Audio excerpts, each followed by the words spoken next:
क्या चित्त बुझ्दै उत्तर दिए यार यो दाइले है। तपाईँले राजा आयो भने कसलाई राजा मान्नुहुन्छ भनेर सोधेको पत्रकारको प्रश्नमा यो दाइको जवाफ एकैछिन सुनौ। मलाई सोलिड चित्त बुझ्यो साथीहरू। तपाईँहरूलाई के लाग्छ कमेन्ट गर्नु होला। अत्यन्तै जेन्युन उत्तर दिनुभएको छ र यो विचार जुन छ राजा आयो भने को राजा मान्ने भन्ने प्रश्नको उत्तर पुरा एकचोटि सुन्ने प्रयास गर्नु होला है त। के अब राजा आयो भने तपाईहरु कसलाई राजा मान्नु? राजा आयो भने राजालाई राजा मान्छौँ नि। पूर्व राजालाई नै गर्न कस्तो पूर्व र उत्तर भन्नुभएको? यो राजा हुनुभन्दा अगाडि को राजा छ र? तपाईँको प्रश्नमा राजा कसलाई मान्नुहुन्छ भने कसलाई मान्ने त? तपाईँलाई मान्ने त? तपाईँलाई त तपाईँको साथीले मान्दैन, तपाईँको गर्लफ्रेन्डले मान्दिन, तपाईँको श्रीमतीले मान्दिन। सबैले मानेको मान्छे को हो त यो देशको? पृथ्वीनारायण शाह हो नि। उसको वंशजको राजा हुन्छ नि। अहिले उसको वंशजको प्रतिनिधित्व गर्ने सबभन्दा बुढो मान्छे को छ? राजा त सबभन्दा जेठो हुन्छ नि। यो त तपाईँहरूको प्रश्नै गलत छ। स्वतः बदर भयो, यो प्रश्नै बदर भयो। जस्तो दुईपट्टिसम्म त राजा भगा हुने त खोइ त उ बेला केही पनि गर्न सकेन नि त उहाँले पनि। तपाईँले के गर्नु पर्यो? तपाईँ त्यसै बर्डन ठुलो हुनुभयो, तपाईँको बाबुले केही नगरी यत्रो हुनुभयो, तपाईँको आमाले केही नगरिकन तपाईँ यत्रो हुनुभयो। के प्रश्न गर्दै हुनुहुन्छ तपाईँ? यत्रो देश तपाईँ 4 आना जग्गा जोड्न सक्नु भएको छ अहिलेसम्म? 1,47,181 वर्ग किलोमिटर क्षेत्रफल हो। त्यो भनेको कति हो हेक्टर हो थाहा छ? थाहा छ तपाईँलाई? तपाईँ जीवनकालभरि काठमाडौँमा 4 आना जग्गा जोड्न नसकेकोले भौतारिएर हिँडेको होइन यो माइक बोकेर? कसरी जोड्नु भयो त राजाले यत्रो यो जग्गा जमिन? यत्रो देश कसरी बनाउनु भयो त राजाहरूले? केही पनि भएन। केही पनि नभएको भएदेखि तपाईँ नेपाली कसरी हुनुभयो त? अहिले गणतन्त्रले माने काम त भइराख्छ नि। अहिलेको नेताहरूले जेन्जी पछिको अहिलेका सिजा नेताहरूले काम त गरिरहेको छन् नि त। ठिक छ, यहाँ ल्याउनुहोस् माइक। अब काम भएको भए सिंहदरबार जलेको किन त? काम भएको भए सिंहदरबार जलेको किन त? सर्वोच्च अदालत जलेको किन त? अनि त्यो संसद भवन जलेको किन? सरकारको 3टा अङ्ग हुन्छ क्या भाइ, कार्यपालिका, संसद अनि व्यवस्थापिका है। व्यवस्थापिका, न्यायपालिका 3टा अङ्गमा 3टै अङ्ग जलाइदिए जनताले। वडा कार्यालय जलाइदिए, नगरपालिका जलाइदिए, नेता बस्ने घर जलाइदिए। अनि अझै पनि तपाईँ राजा आउँछन् र राजा नयाँ को आउँछ त? प्रचण्ड चाहियो अझै तपाईँलाई? तपाईँलाई अझै केपी ओली चाहिएको हो? त्यो अस्ति 23 गते मर्ने मान्छेमा तपाईँको भाइ भएको भएदेखि तपाईँ के गर्नुहुन्थ्यो? केपी ओलीको गएर तल घुँडाको पानी खानुहुन्थ्यो कि गएर केपी ओलीलाई गोली ठोक्नुहुन्थ्यो? हिजो 10 वर्ष जनयुद्धमा मान्छे मार्दै गर्दा तपाईँको आमाको सिन्दुर पुसेको भएदेखि तपाईँ आज कहाँ हुनुहुन्थ्यो? यस्तो प्रश्नले यो देशको समस्याको समाधान हुँदैन। तपाईँले पृथ्वीनारायण शाहको उपदेश पढ्नु भएको छ? पृथ्वीनारायण शाह को हुन् थाहा छ? अमरसिंह थापा को हुन् थाहा छ? बलभद्र कुँवर को हुन् थाहा छ? भक्ति थापा को हुन् थाहा छ? इतिहास थाहा छ? पहिला पढ्नुहोस्, तपाईँहरूले अध्ययन गर्नुहोस्। त्यही भएर तपाईँले पृथ्वीनारायण शाहलाई पहिला पढ्नुहोस् अनि देशमा राज संस्था किन आवश्यक छ भन्ने कुरा महसुस गर्नुहोस्। जस्तो अब गणतन्त्रले के काम गर्थ्यो भने तपाईँ यो माइक लिएर यहाँनिर आएर 2-4 हजार 5-10 हजार कमाउनको लागि युट्युब च्यानल खोलेर बसिराख्नुहुन्थ्यो? यही देश अमेरिका हुन्थ्यो नि? यही देश बेलायत हुन्थ्यो नि? तपाईँको तलब आज 2 लाख 4 लाख हुन्थ्यो होला नि? यसरी माइक तेर्साउनेको सिङ्गापुरमा कति तलब हुन्छ अनि तपाईँको कति तलब हुन्छ? तुलना गर्नु न। तपाईँको त्यो स्थिति हुन्थ्यो भने यो गणतन्त्र ठिक थियो। यो देश बच्थ्यो भने यो गणतन्त्र ठिक थियो। तपाईँ सुरक्षित हुनुहुन्थ्यो भने यो गणतन्त्र ठिक थियो।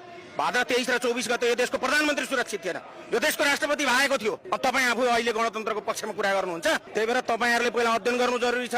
पत्रकारहरूले पहिला सही कुराको सम्प्रेषण गर्नु जरुरी छ।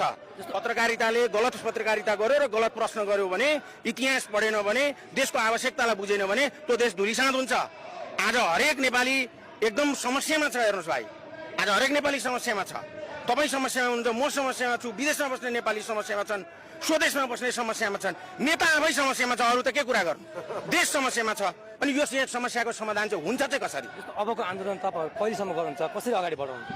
आन्दोलन त निरन्तर रूपमा आन्दोलन गर्नु हाम्रो रहर होइन नि। हामी के भनिराखेका छौँ? हामी कसैलाई निषेधको राजनीति गर्न खोजिरहेका छौँ?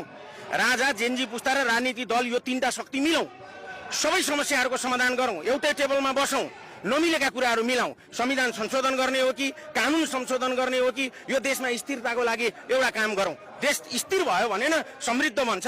त्यतिकै हावामा समृद्ध नेपाल सुखी नेपाली भनेर सिंहदरबार जल्दैन। भयो समृद्धि? समृद्धि त कहाँ आयो? बालकोटतिर आयो। समृद्धि कहाँ आयो? गुन्डुतिर आयो। तपाईँले देख्नुभयो होला नि कुटी, त्यो कुटीमा गएर सोध्नु न। बालकोटको कुटीमा गएर सोध्नु त यस्तो हुन्छ कुटी? हो, अब कहिलेसम्म आन्दोलन भने जहिलेसम्म यो देशको समस्याहरूलाई एक ढिक्का गरेर नेपाली एक ठाउँमा आउने कसरत गरिँदैन, त्यो स्थिति ल्याइँदैन, तबसम्म आन्दोलन। जबसम्म तपाईँ सुरक्षित हुनुहुन्न तबसम्म आन्दोलन। तपाईँले पनि तपाईँको घरमा आन्दोलन गर्नुहुन्छ, एक दिन बाउले भात खान दिएन भने तपाईँ आन्दोलन गर्नुहुन्न। हिजो केटाकेटीमा के गर्नु? जनता भनेका सरकारका के हुन् त भन्दाखेरि सन्तान जस्तै हुन्। हामीलाई चित्त बुझेको छैन भने हामी सडकमा आउँछौँ। हाम्रो पनि माग सम्बोधन गरिनुपर्छ, जेनजीको पनि माग सम्बोधन गरिनुपर्छ। अन्ततोगत राजनीतिक दलले नै हो लोकतन्त्रमा शासन गर्ने।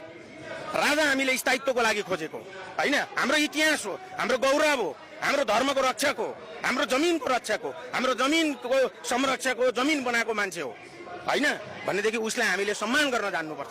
जसरी तपाईँको घरमा तपाईँको पिताको सम्मान हुन्छ त्यसै गरी देशमा राजाको सम्मान हुन्छ। र तपाईँहरूले अहिले पनि म तपाईँहरूलाई विनम्रतापूर्वक अनुरोध गर्छु, पूर्व राजा, उत्तर राजा, पश्चिम राजा, दक्षिण राजा भन्न छोड्नुहोस्। राजा राजा हुन्छ।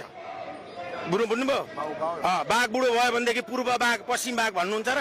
भन्नुहुन्न नि हो। त्यस कारणले गर्दाखेरि तपाईँ हामीले सही के त समाधानतिर लाग्यौँ भनेदेखि यो देश यति छिटो विकसित हुन्छ र यो दक्षिण एसियाको र एसियाकै सबैभन्दा सुन्दर देश बन्छ, समृद्ध देश बन्छ।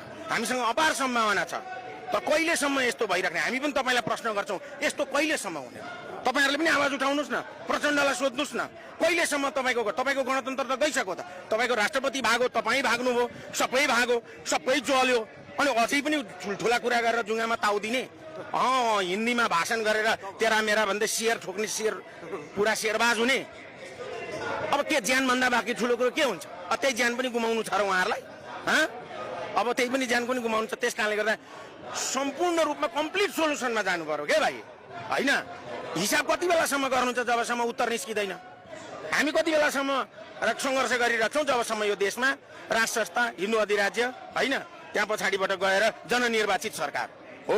दुई पिलर सिस्टमबाट छ, संवैधानिक राज संस्था र बहुदलीय प्रजातन्त्रको जुन धारणा थियो त्यो धारणाबाट जबसम्म नेपाल बग्दैन तबसम्म यस्तो भइरहेको छ। तर अहिलेको सरकारले त धक्का दिइरहेको छ नि त। तपाईँ थाहा छैन, हिजो भर्खर दुर्गा परसाईले गएर 31 बुँदे माग प्रधानमन्त्रीले राख्नु भएको छ, तर उहाँले त्यो माग सुनाइ होला कि नहोला तपाईँ विचारमा के लाग्छ? त्यो सुनवाई होस् नहोस् हामीलाई मतलब भएन।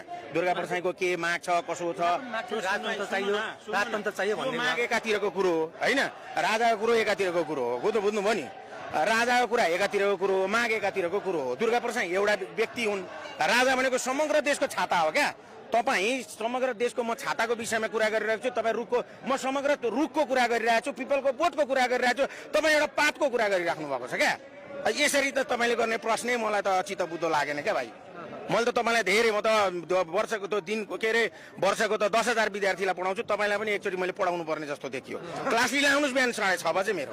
बुझ्नुभयो? धेरै कुरा सिकाउँछु, अनि त्यो सिकिसके पछाडि तपाईँले प्रश्न गर्न सक्नुहुन्छ। म रुखको बारेमा कुरा गरिराखेको छु, म जङ्गलको तपाईँ बुटोको कुरा गरिराख्नु भएको छ। कहाँ तपाईँ दुर्गा परसाईको कुरा ल्याएर जोड्नुहुन्छ होइन? त्यो कुरा चाहिँ नि यस्तो छ, दुर्गा परसाईले आन्दोलन गर्नुभएको छ, राज संस्थाको मुद्दालाई अगाडि लिएर आउनु भएको छ, अहिले जनमत सङ्ग्रह भन्नुभएको छ। राजा आउने विभिन्न तौर तरिकाहरू हुन्छन्। जनमत सङ्ग्रहबाट पनि ल्याउन सकिन्छ, आन्दोलनबाट ल्याउन सकिन्छ, सेनाको ओभरटेकबाट ल्याउन सकिन्छ होइन, विदेशीहरूको दबावमा ल्याउन सकिन्छ। तीमध्ये एउटा तरिका उहाँले भन्नुभएको, तर जनताले त्यो तरिकालाई मन पराएका छैनन् होइन। हामी राजावादीले त्यो तरिकालाई एक्सेप्ट गरेका छैनौँ। स्वयं राजाले एक्सेप्ट गर्नुभएको छैन जस्तो मलाई लाग्छ। स्वयं राजनीतिक दलहरूले एक्सेप्ट गरेको छैन। जनमत सङ्ग्रह गर्नको लागि अहिलेको संविधानको 2/3 बहुमत चाहिन्छ। अब संविधानको संसदै छैन भने के कसरी ल्याउनुहुन्छ त 2/3 बहुमत? कसरी जनमत सङ्ग्रह हुन्छ त? अनि दुर्गा परसाईले कोही कोर्टको खल्तीबाट ल्याएर घोषणा गरिदिने त? उहाँले पनि झापामा लगेर राजालाई लिएर गएर त दीप बालेका हुन् नि एक त।